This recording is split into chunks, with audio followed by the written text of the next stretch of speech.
കുറച്ചു കാലമായി പരിഹാസ രൂപേണ വന്ന ഒരു സംഭവം ഇപ്പോൾ വലിയ രാഷ്ട്രീയ വിഷയങ്ങളിൽ ഇടം നേടിയിരിക്കുകയാണ്. അതും ഒരു നിയമം കൈവെള്ളയിൽ കൊണ്ടു നടക്കുന്ന ഒരു വ്യക്തിയാണ് ഇപ്പോൾ അതിനെ വധഭീഷണിയുടെ വക്കിൽ വരെ എത്തിച്ചിരിക്കുകയാണ്. നമ്മുടെ ചീഫ് ജസ്റ്റിസ് സൂര്യകാന്ത്. എന്താണ് കോക്രോച്ച് ജനതാ പാർട്ടി? യുവാക്കളാൽ യുവാക്കൾക്ക് വേണ്ടി എന്ന മുദ്രാവാക്യത്തോടെ കുറച്ച് യുവാക്കൾ ചേർന്ന് തുടങ്ങിയതാണ് കോക്രോച്ച് ജനതാ പാർട്ടി. നമ്മുടെ സുപ്രീം കോടതി ചീഫ് ജസ്റ്റിസായ സൂര്യകാന്ത് യുവാക്കളെ പാറ്റകളോടും പരാന്നഭോജികളോടും ഉപമിച്ചതിനെതിരെ അഭിജിത്ത് എന്ന് പറഞ്ഞൊരു വ്യക്തി, പൂനെയിലുള്ളൊരു അഭിജിത്ത് എന്ന് പറഞ്ഞ വ്യക്തി തുടങ്ങിയ ഒരു പാർട്ടിയാണ്. 4-5 ദിവസങ്ങൾക്കുള്ളിലാണ് അതിൽ 2.1 മില്യൺ ഫോളോവേഴ്സ് കയറിയത്. അത് നിമിഷങ്ങൾ നേരം കൊണ്ടാണ് യുവാക്കളെല്ലാം ഇതങ്ങ് ഏറ്റെടുത്തത്. അതായത് നാളെയുടെ ഭാവിയുടെ വാഗ്ദാനങ്ങൾ എന്നാണ് നമ്മൾ യുവാക്കളെ അറിയപ്പെടുന്നത്. എന്നിട്ടും നമ്മളെ പാറ്റകളോടും പണിയില്ലാതെ നടക്കുന്ന കുറച്ച് വ്യക്തികളായിട്ടുമാണ് പറയുന്നത്. ഈ പണിയില്ലാതെ നടക്കുന്ന വ്യക്തികളിൽ മാധ്യമപ്രവർത്തകരും RTIയും എല്ലാം ഉൾപ്പെടുന്നതാണ് ചീഫ് ജസ്റ്റിസ് പറഞ്ഞിരിക്കുന്നത്. എന്താ മാധ്യമ പ്രവർത്തകർക്ക് എന്താ അതൊരു ജോലിയല്ലേ? സൂര്യകാന്ത് ജസ്റ്റിസിന്റെ കണ്ണിൽ അതൊരു പണിയായിട്ട് തോന്നില്ല. ഇപ്പം വക്കീല് പണിയും കോടതിയൊക്കെ ആയിരിക്കും സാറിന്റെ കണ്ണിലൊരു പണി എന്നുള്ളത്. മാധ്യമ പ്രവർത്തനമൊക്കെ ഒരു പണിയായിട്ടായിരിക്കത്തില്ല തോന്നുന്നത്. സോഷ്യൽ മീഡിയയിൽ ഇപ്പൊ വീഡിയോ ചെയ്യുന്നവർ അവർക്കും അതൊരു ജോലിയായിട്ടാണ് അവർ കണക്കാക്കുന്നത്. അപ്പം ഇപ്പൊ കളിയാകും തൊഴിലില്ലാത്തതെന്ന്. ഈ തൊഴിലില്ലാത്തതിന്റെ കാരണവും നമുക്ക് ഇവിടെ തന്നെയല്ലേ സംഭവിക്കുന്നത്. എത്ര പഠിച്ചു വിദ്യാർത്ഥികൾ എത്ര വിദ്യാഭ്യാസം എടുത്താലും അവർക്ക് അവസാനം ഒരു ജോലി ഇല്ലാണ്ട് പോകും. അല്ലെങ്കിൽ 10,000 12,000 രൂപയ്ക്ക് നക്കാപ്പിച്ചയ്ക്ക് പണിയെടുക്കേണ്ടി വരും. അതല്ലേ നമ്മുടെ ഇന്നത്തെ ഇന്ത്യ അനുഭവിക്കുന്നത്. ഇത് വധഭീഷണിയുടെ കാര്യം പറഞ്ഞല്ലോ. അതായത് BJP നമ്മളുടെ ഇവിടെ നമ്മുടെ ഇന്ത്യയിൽ ഏറ്റവും കൂടുതലുള്ള ഒരു പാർട്ടിയാണ്. അവർ പോലും ഭയക്കുന്നു. ഈ വെറും തമാശ രൂപേണ മീമായിട്ട് എടുത്ത ഒരു കോക്രോച്ച് ജനതാ പാർട്ടിയെ BJP പോലും ഭയന്ന് അക്കൗണ്ട് വരെ ഇല്ലാണ്ടാക്കാൻ ശ്രമിച്ചു. അക്കൗണ്ട് വരെ ഇല്ലാണ്ടാക്കി. എനിക്കും അതാണ് മനസ്സിലാകാത്തത്. എന്തിനാണ് ഈ ഭാരതീയ ജനതാ പാർട്ടി ഇതിനെ ഇത്രയും മാത്രം വിമർശിക്കുന്നതെന്നും അവർക്കെതിരെ പോരാടുന്നതെന്നും മനസ്സിലാകുന്നില്ല. അവരുടെ അകത്തുള്ളവർ തന്നെ ഇവരെ സപ്പോർട്ട് ചെയ്യുന്നുണ്ടെന്നുള്ളത് വലിയൊരു കാര്യമാണ്. ഇതിനെ സപ്പോർട്ട് ചെയ്ത് ഒരുപാട് രാഷ്ട്രീയ നേതാക്കൾ മുന്നിൽ വന്നിട്ടുണ്ട്. ഇപ്പം തൃണമൂൽ കോൺഗ്രസിൽ നിന്നും ഒരുപാട് നേതാക്കൾ ഇതിൽ വന്നിട്ടുണ്ട്. 2 പേരാണ് ഇതിലേക്ക് വന്നിട്ടുള്ളത്. ഇതൊരു രാഷ്ട്രീയ പാർട്ടി ആവുമോ എന്നുള്ള ഭയം BJPക്ക് കാണും. അതെ, ഇപ്പം ഈ കോക്രോച്ച് ജനതാ പാർട്ടി മുന്നോട്ട് വെക്കുന്ന കുറച്ച് കാര്യങ്ങളുണ്ട്. അതായത് ക്യാബിനറ്റുകൾ സ്ത്രീകൾക്ക് 50% സംവരണം, ഈ പാർട്ടി മാറി MP-മാർക്ക് MLA-മാർക്ക് 20 വർഷത്തേക്ക് തിരഞ്ഞെടുപ്പിൽ മത്സരിക്കാനുള്ള അവകാശമില്ലാത്തത്. അപ്പോൾ ചീഫ് ജസ്റ്റിസുമാർ അവർ വിരമിച്ചാൽ രാജ്യസഭയിൽ ഒരു പദവി കൊടുക്കുന്നത് വേണ്ട. അങ്ങനെ കുറച്ച് അജണ്ടകൾ ഇവർ മുന്നോട്ട് വെച്ചിട്ടുണ്ട്. അതുപോലെ നീറ്റ് പരീക്ഷയിൽ അവർ ഉന്നയിച്ച ഇതാണ് ഏറ്റവും വിവാദത്തിന് കാരണമായത്. ഈ നീറ്റ് പരീക്ഷയിൽ നമ്മുടെ കേന്ദ്ര വിദ്യാഭ്യാസ മന്ത്രി രാജിവെക്കണം എന്നുള്ള രീതിയിൽ ഒരു ക്യാമ്പയിൻ നടത്തി. അതിൽ 6 ലക്ഷത്തോളം പേരാണ് ഒപ്പിട്ട് നിവേദനമായിട്ട് നൽകിയത്.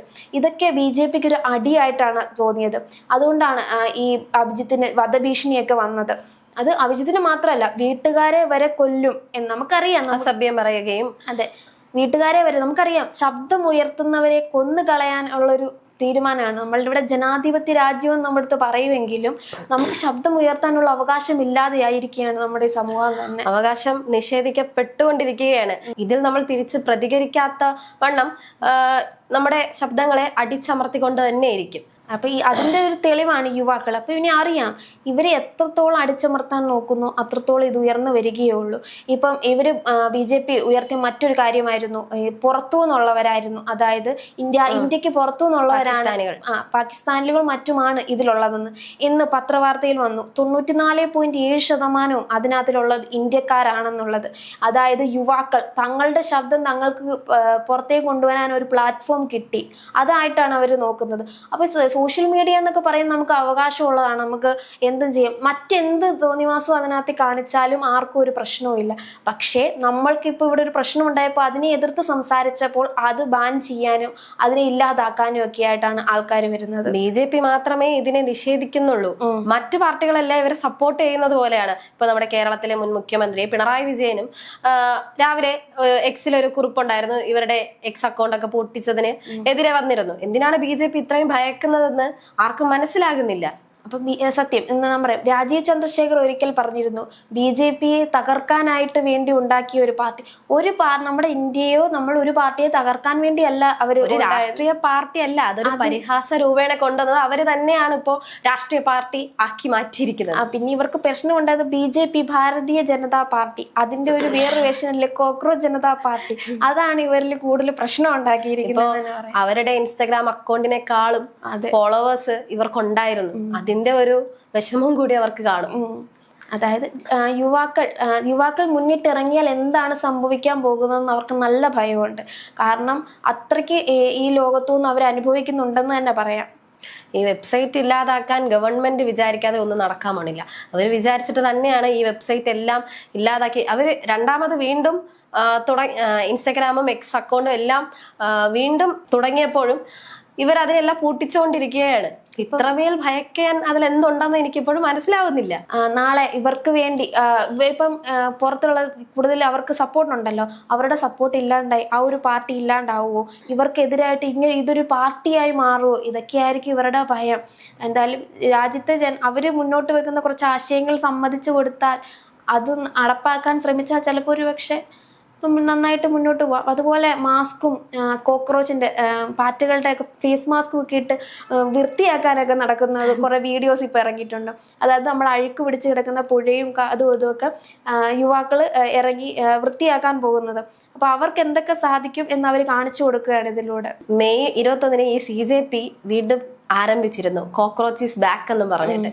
ഇവരതും പൂട്ടിച്ചു. അതെ, അത് വളരെ എന്തിനാണ് BJP ഇത്രയും പ്രകോപിതരാവുന്നതെന്ന് അവർക്കെതിരെ ആർക്കും തിരിയാൻ പറ്റാത്തൊരവസ്ഥയിലേക്ക് ഇപ്പം മാറിക്കഴിഞ്ഞു. അപ്പോൾ ഇനി നമ്മുടെ കേരളത്തിലും കൂടി ഭരണം വന്നാൽ എന്താവും സ്ഥിതി എന്ന് എനിക്ക് അറിയില്ല.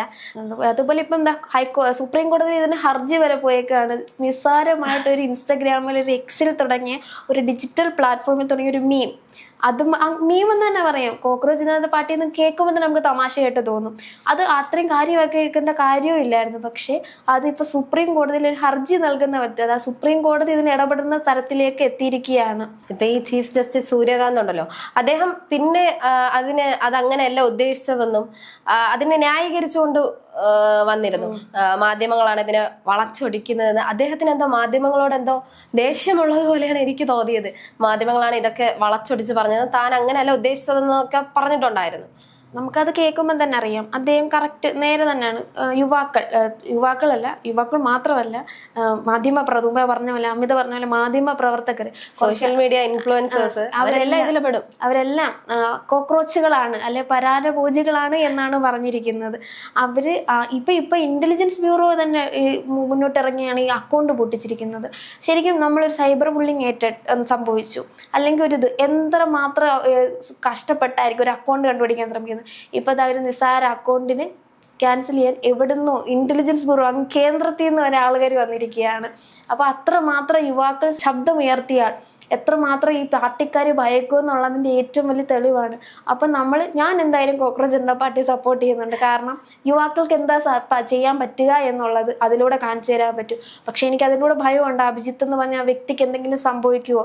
അയാൾക്ക് ഇപ്പോൾ തന്നെ മാത്രമല്ല, അഡ്മിൻസ് കൂടെ ഉണ്ടായിരുന്നവർക്കും എല്ലാവർക്കും വധഭീഷണി മുഴക്കിയിരിക്കുകയാണ്. അതും വാക്കുകളിലൂടെ അല്ല, വീഡിയോസിലൂടെയൊക്കെയാണ് വധഭീഷണി മുഴക്കിയിരിക്കുന്നത്. നമുക്കറിയാം കുറെ ജേർണലിസ്റ്റുകൾ കുറെ അഴിമതികളും പാർട്ടിക്കാരുടെ അഴിമതികൾ സംസാരിച്ച് പുറത്തോട്ട് വന്നവർക്കെല്ലാം അവസാനം മരണമാണ് സംഭവിച്ചിട്ടുള്ളത്. ശരിക്കും ഈ ജേർണലിസം എന്നുള്ള ഫീൽഡ് തിരഞ്ഞെടുക്കാൻ പേടി പോലും ഈ ഒരു കാരണം കൊണ്ടായിട്ടുണ്ടായിരുന്നു. ഇപ്പൊ അത് കുറഞ്ഞിട്ടുണ്ട്. പക്ഷെ പണ്ട് കാലത്തൊക്കെ ഇതിനെതിരെ സംസാരിച്ചു വന്നിട്ടുള്ളവരെയൊക്കെ കൊന്നിട്ടുള്ളതാണ് കാണുന്നത്. അപ്പൊ ഈ അഭിജിത്തിനൊന്നും സംഭവിക്കാതിരിക്കട്ടെ, അദ്ദേഹത്തിന് ഇത് മുന്നോട്ട് കൊണ്ടുപോകാൻ സാധിക്കട്ടെ എന്ന് തന്നെ വിചാരിക്കാം.